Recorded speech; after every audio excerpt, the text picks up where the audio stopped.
ಪ್ರೌಢಶಾಲೆ ಮಕ್ಕಳು ಮಾತ್ರ ಪ್ರವರ್ತನೆಗಳಲ್ಲಿ ಅವಕಾಶ ಇದೆ.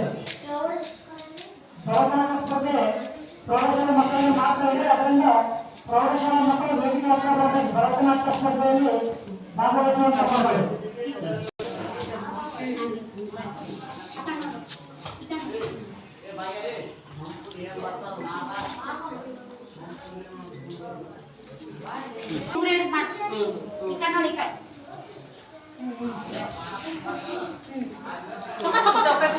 ನೀವು ಸ್ವಲ್ಪ ಇದು ಮಾಡ್ರಿ.